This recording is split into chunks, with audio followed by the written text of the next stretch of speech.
Welcome to Marriage Without Tears channel. This is another wonderful edition, and we are talking on no other than how to resolve conflicts in marriage. This is a very important topic indeed, and I want you to invite your spouse wherever he or she may be, so that you can sit down and look and watch carefully this very particular edition, because it's going to mean a whole lot. You know, we discuss this not because we are having conflict presently, but because we want to be proactive, we want to be prepared for conflict. Because as long as couples come from diverse settings and backgrounds, there are bound to be conflicts at a point in their relationship. So I want you to get prepared for it. Conflict is something we get prepared for, so that when it comes, we are better prepared to surmount it. The way a couple tackles conflict will make a difference in their marriage. It will spell either doom or glory for that marriage. And I want you to be prepared for conflict. So what we are discussing today is how to resolve conflicts in marriage. First of all, what is conflict? Conflict is simply when couples come up with divergent opinions, divergent ideas, divergent viewpoints, because they all come from different settings and backgrounds. And it becomes difficult for them to create a synergy that will make these conflicting ideas to work simultaneously. There may be conflicts from time to time, because each one may be trying to stand on his or her right. And if none desires to compromise, then conflict is generated. So that is essentially what conflict in marriage means. When they fail to harness the immense potentials in both partners, then naturally conflict will come up. So how do we actually resolve conflicts? Before I go on further, I just want you to look at that red button by my side here. Click on it and get subscribed. I want you to be part of what we are doing. There are so many other videos we have done, and more are yet coming. So please click and get subscribed and be part of what we are doing. Number one, how do you resolve conflicts in marriage? The first thing you must do is that you must do what we call the anatomy of anger. Why are these conflicts coming into our union? Why are we having these conflicts from time to time? What is the source of this conflict? If you're not able to identify the source, it becomes difficult for you to provide answers. You must identify the source. What is the source? Sometimes the conflict could come as a result of money problems, money issues. It could come as a result of sexual problems or sexual differences or sexual appetites. It could come as a result of challenges that come with raising a child or children. It could come as a result of, parental interference or siblings interference into the union. It could come as a result of a lot of factors, even spiritual differences. So you must be able to identify the source of this conflict. First, when you identify the source, it becomes easier for you to provide solutions to it. So that is the very first thing you do, identify the source. Sometimes anger can arise in a relationship because our expectations are not met, or because our expectations in the relationship are wrong. Anger can also arise because, some certain rights have been trampled upon. These are sources that can generate anger. So you must look at what is going on in the context of your own home and relationship and find out the source of that conflict. If you identify the source, then the solution becomes easier. That's the first thing to do. What's the second thing to do? The second thing to do is to understand that your spouse, your partner, is an individual. Even though you are in marriage, that does not mean that your viewpoints must be the same, because that is a mistake we all make in relationships. We feel that our husbands or our wives should be thinking the same thoughts we are having. It may not be necessarily so, because you both come from diverse settings and backgrounds, and you carry different opinions and perspectives of life. So the reality is that your spouse, even though you are a couple, is also an individual with needs, with desires, an individual with skills, an individual with all manner of perspectives concerning life and attitudes and behavior. So there's a tendency for him or her to have a divergent opinion from what you have. If you recognize that, it becomes easier for you to come down from your high horse and begin to listen attentively to the viewpoint of your spouse. Because the reality is, if you understand that viewpoint, it may even be that her own viewpoint or his own viewpoint may even be stronger than yours, and you may eventually benefit from that viewpoint. So humbly come down from your high horse and pay ultimate attention to the viewpoint of your spouse. If you can do that, then it becomes easier for you to resolve your differences. And if by any reason your own viewpoint is stronger, then in a quiet manner explain clearly why your own viewpoint should be better, why your own viewpoint should be preferred. That will also make a difference in resolving your conflicts. Then, of course, the third way you can resolve conflicts is to choose the path of compromise.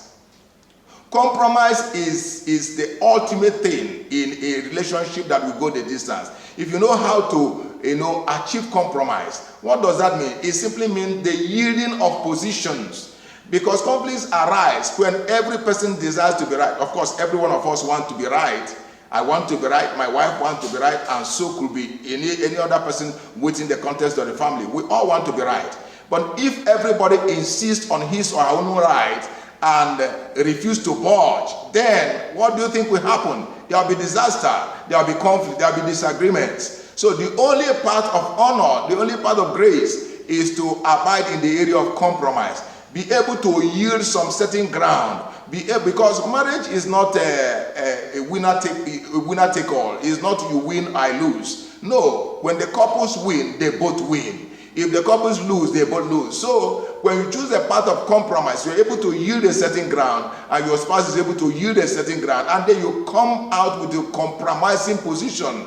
You come out with a position that can be, that can be admitted by both parties. That is what makes a relationship work to the ultimate. The path of compromise is very, very important in a relationship.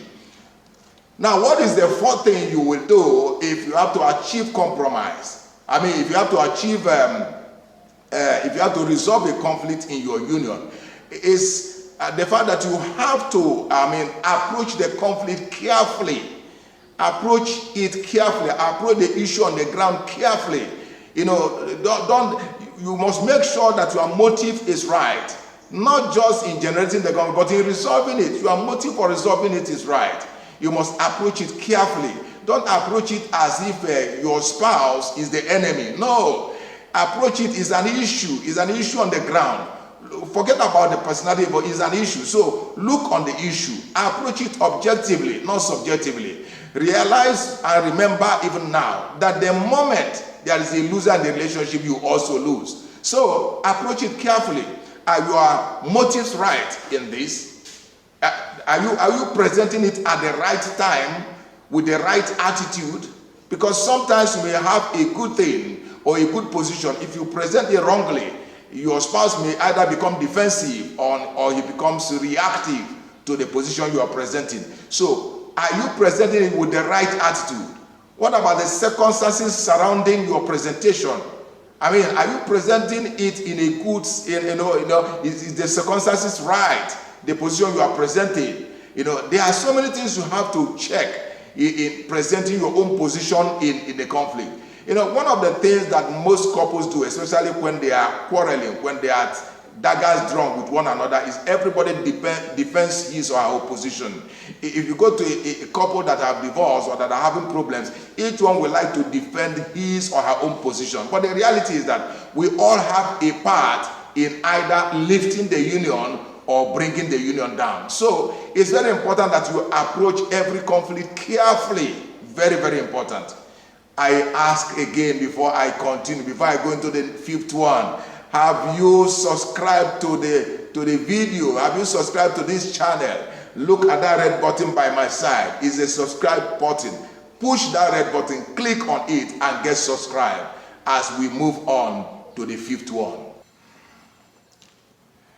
Now we go to the fifth one. If we must address conflict in the way it ought to be addressed without being subjective, if we must address it objectively, then go to the fifth one. The fifth one simply says that we must confront it lovingly, with grace. With grace. Don't be on a high horse. It's not about you or me. It's not about who is the enemy or who is the friend. We must approach that conflict with loving grace, with loving care. If I am going to correct my spouse, and my spouse knows that I'm correcting her with love, with understanding, with care, there is the tendency for her to listen. There is the tendency for her to, of course, listen to me and be able to understand my position. But if I'm presenting it in a very rough form, you like it or you take it, I'm your husband, I am the head of this home, you dare not come against my word, then even if she's swallowing it, she will swallow it with bitterness. There will be resentment inside of her.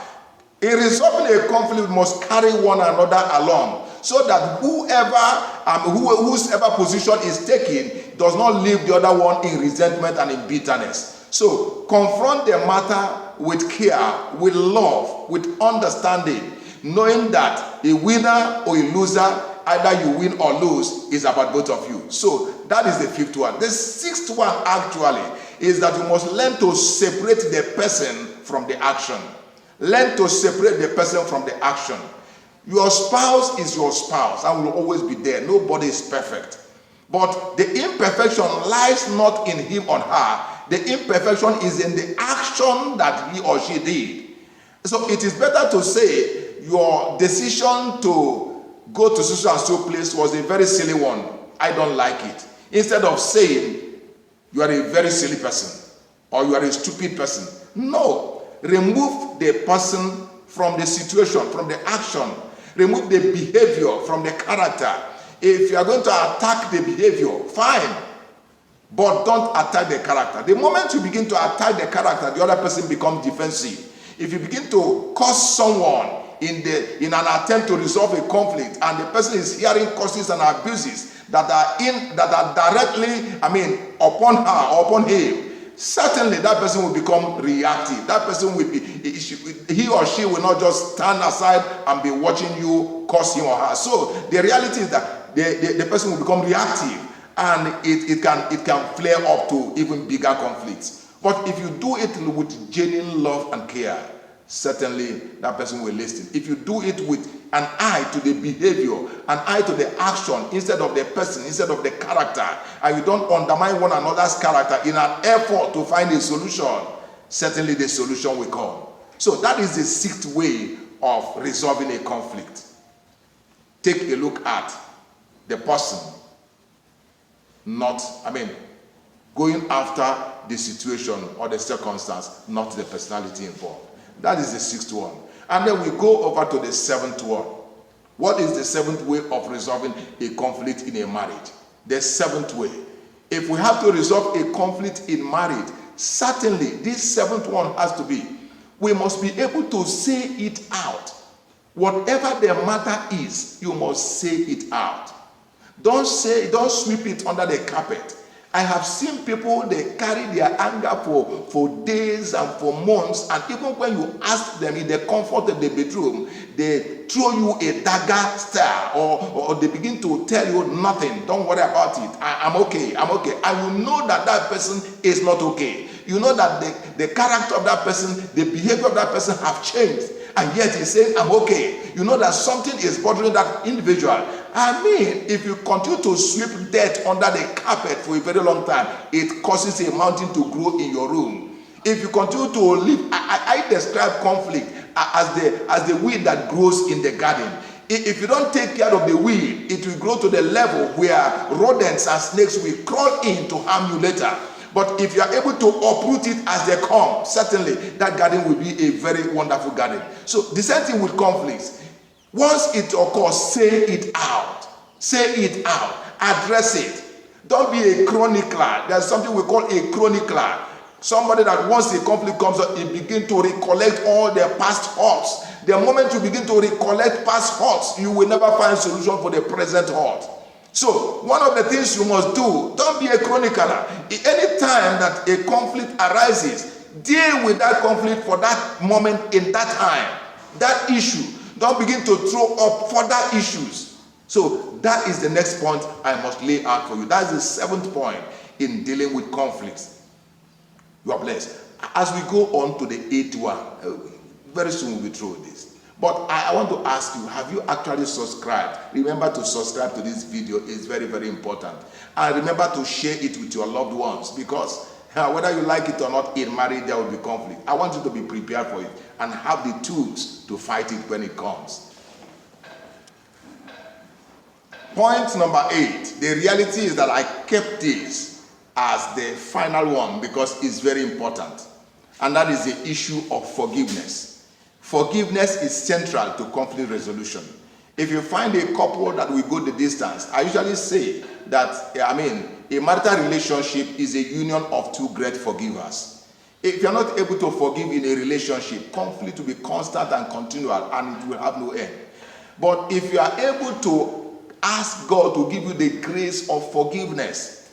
Forgiveness is in two parts. Number one is the capacity to give forgiveness. The capacity to say, I am sorry. And to say it in a humane, humble manner that will be acceptable to the person you are giving forgiveness. So it's very, very important. The way you render it, the actions that follow it, your countenance when you are asking for forgiveness, the words you choose in asking for forgiveness is very important. Those 3-letter words, I am sorry, can do a lot of good to any marriage. But it's not just in saying I'm sorry, it's the way you said it. It's the mannerism, the characteristics, your countenance while admitting your errors. You can say it this way: I know I have offended you. I am deeply sorry. I know I have offended you. Please find it in your heart to forgive me. I promise by the grace of God, I will not toe that line again. Please find it in your heart to forgive me. A good spouse can do that kneeling down. A good spouse can do that, showing a kind of characteristic to make the other to know, of course, that this forgiveness comes from the heart. How we give forgiveness is very important. And then, of course, how we receive forgiveness. You must receive forgiveness graciously. There's a gracious way to receive forgiveness. What's the gracious way to receive forgiveness? By admitting that what your partner has done can, of course, be the fault of anyone. That even you are not exempted from such a failure or from such a weakness. You can say to your spouse, darling, I know, forget about it. It's okay. But what happened can happen to anybody. Even though I am hurt, I know that tomorrow I could also do the same. So I'm not, please just forget that it happened. I'm also sorry for the way I reacted. There is a gracious way to accept forgiveness. Forgiveness is very important. It's a very wide area. But one day, we'll sit back and we'll deal with the issue of forgiveness in marriage. That is where we'll explain it further. But in all, I have given you 8 clear ways of resolving conflicts in your marriage. Conflict will come. But when it comes, be prepared. Be prepared. May God bless you. I look forward to seeing you next week. Before you tune off, please, like I said earlier, subscribe. And not just subscribe, download the video. Share it in your WhatsApp. Share it with your friends. Share it with everyone, because this is a video that is very, very relevant in today's society. Instead of divorcing and separation, it is better we resolve our differences and move on and enjoy our marital life. God bless you. See you next week.